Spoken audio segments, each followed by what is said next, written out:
tanam bakau.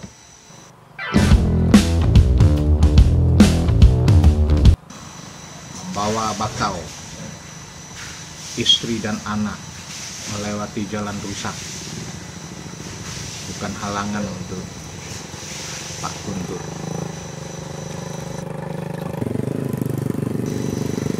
Jalan ini menuju lahan tempat penghijauan yang diusahakan Pak Guntur. Kadang-kadang sama Bang Alek ini, Pak. Melintasi kapling-kapling dan melintasi tegalan dari tambak-tambak yang tersisa. Cukup jauh dari rumah Pak Guntur menuju ke lokasi tanam. Kalau musim hujan, mustahil melewati jalan ini. Mereka harus jalan kaki sepanjang 3 km.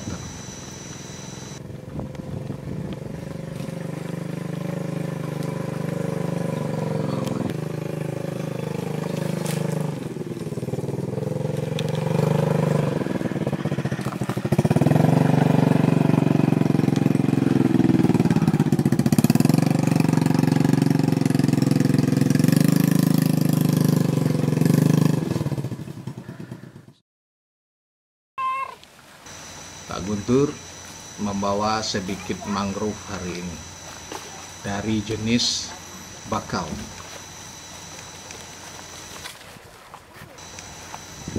Setelah sampai, bakau ini harus direndam lagi di air supaya tetap segar. Sudah hampir 11 tahun Pak Guntur menghijaukan lahan di Tanjung Burung ini. Lahan yang diusahakan penghijauannya oleh Pak Guntur sepanjang 2 km. Belum seluruh lahan tertanami oleh Pak Guntur.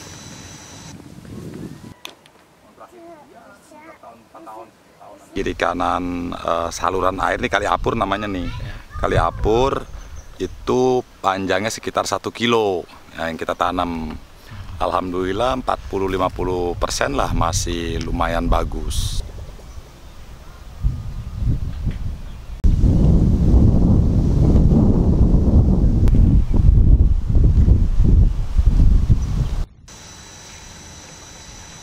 Pak Guntur memang cuman bekerja bersama keluarganya, atau kalau Sabtu Minggu dahulu sebelum ada pandemi itu ada aja orang yang ingin menanam bakau.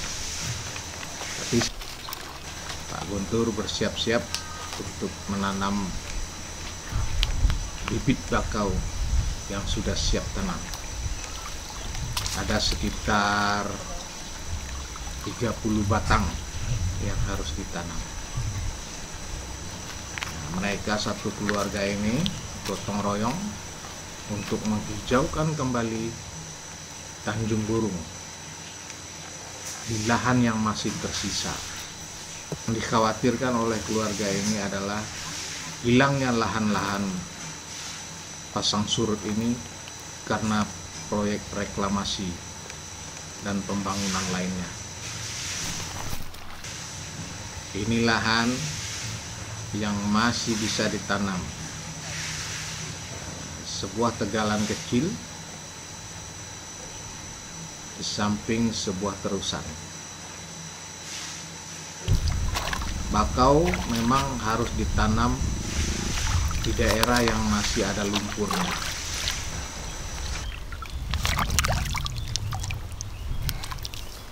Untuk memberi kesempatan hidup yang lebih besar, Pak Guntur menanam bakau. Di sampingnya dikasih bambu supaya bakaunya tidak rebah. Bakau yang Pak Guntur tanam ini sudah dibibitkan selama 3-4 bulan. Jadi sudah cukup kuat untuk ditanam di habitat aslinya. Belum tanam, tiang-tiang panjang dari bambu ditancapkan dengan jarak sekitar 50 cm. faktanya kesempatan hidup dari bakau yang ditanam ini bisa mencapai 90%. Pak, liatin Pak, nanamnya. Ya.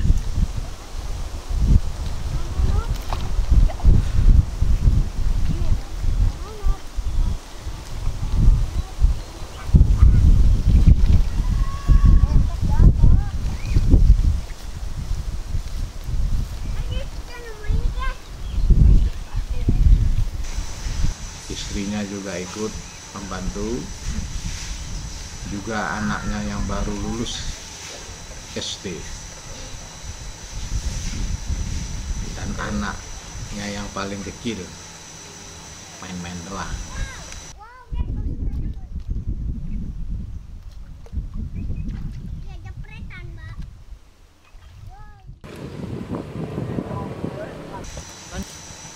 Ya.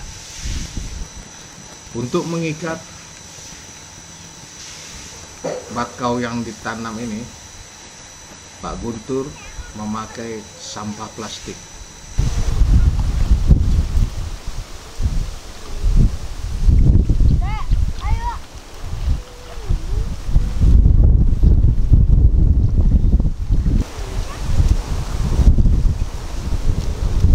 Pak Guntur ini juga penggiat ekobrik, termasuk orang yang peduli terhadap sampah di sekitar muara Sungai Cisadane.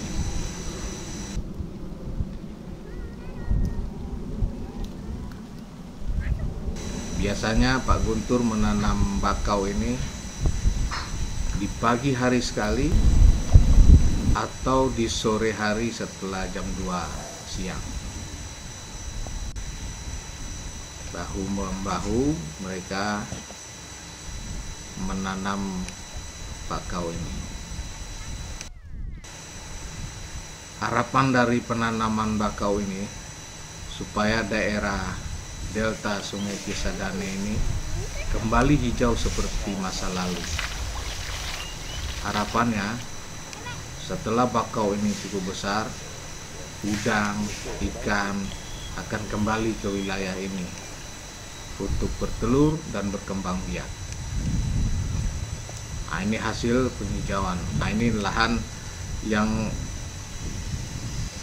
Pak Guntur bidik untuk dihijaukan juga. Ini yang udah lumayan tumbuh hijau, hasil tanam 7 tahun yang lalu. Daerah mangrove ternyata memiliki jenis-jenis pohon berbeda-beda. Untuk daerah Tanjung Burung ada sekitar 40 jenis pohon. Ada api-api, bidada, bakau, dan lain sebagainya. Di sekitar Tanjung Burung hanya keluarga ini yang konsisten menjalankan penghijauan. Coba liatin, Bu. Coba lihat. Apakah selesai? Belum. Mereka belum pulang. Sebelum pulang, mereka mengumpulkan Ini nggak dibawa pulang. biji dari pohon api-api. Nanti akan disemai di rumah.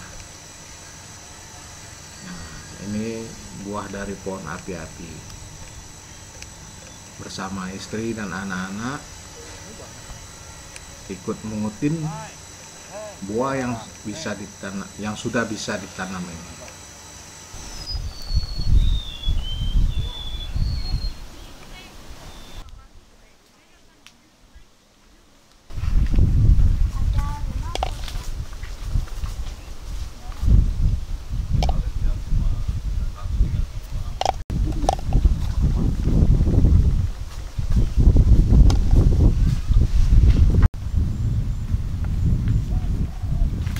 Nay, sana Nay, ambil Nay.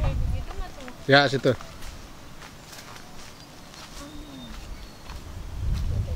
Samping itu, mereka juga mengumpulkan Emang kalau di sini bisa mati deh. pohon-pohon yang sudah bertunas Kambing makanin juga. atau sudah berkecambah. Ini juga mereka selamatkan untuk disemai kembali di rumah. Ayo taruh. Kenapa hal ini dilakukan? Nah, supaya kecambah-kecambah yang masih ringkih ini tidak dimakan oleh predatornya. Yang paling ganas adalah kambing, juga kepiting. Ya, pakai tangan kiri dong. Nyabut tunas pohon api-api harus hati-hati. Ya, ada lagi. Yang dijaga jangan sampai akarnya jadi rusak. Ya.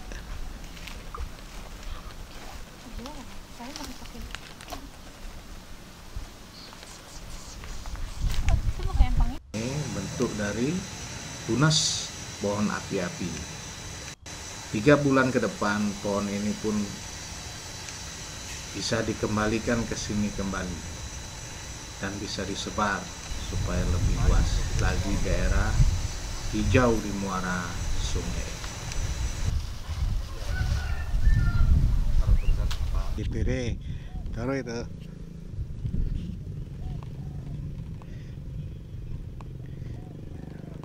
Oke. Yuk. Menuju ke ujung dari lahan penghijauan mereka ke daerah pohon bakau. Nah, ini dia hasil tanam dari Pak Guntur yang sudah berumur sekitar 3 tahun sampai 4 tahun. Tingginya cukup lumayan, udah 4 sampai 5 meter dan udah berbuah. Nah, ini dia buah bakau yang jadi incaran Pak Guntur.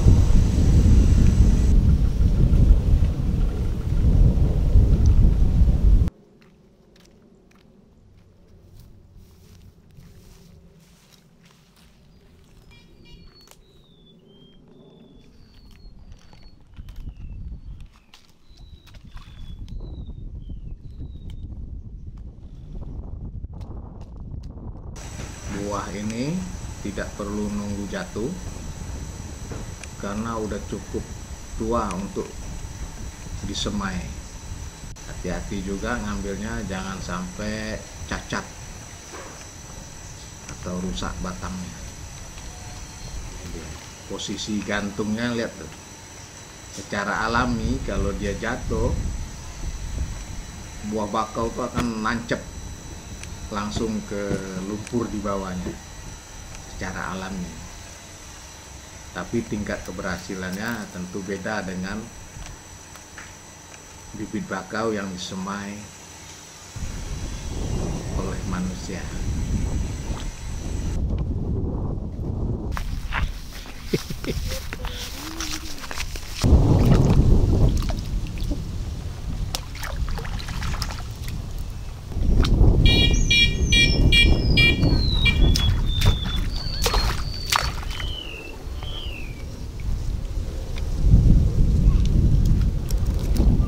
Siap disemai ya, Pak? Ya, ini yang kalau sudah ini tanda dia tua itu udah ada cincin ini, ada jarak.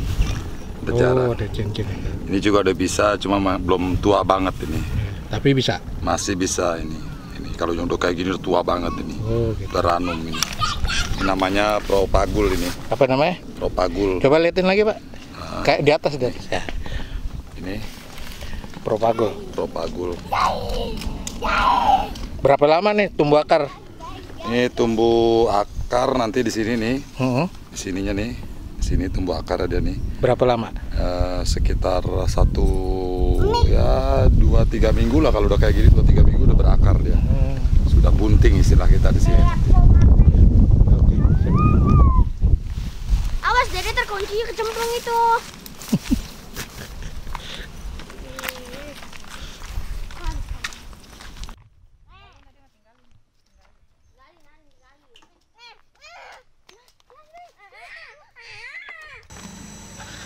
Bayangin kalau ada 1000 keluarga di daerah mangrove punya kebiasaan seperti keluarga Pak Guntur. Kita yakin lah pantai-pantai di di Indonesia ini akan hijau seperti juga lahan yang diusahakan oleh Pak Guntur dan keluarga.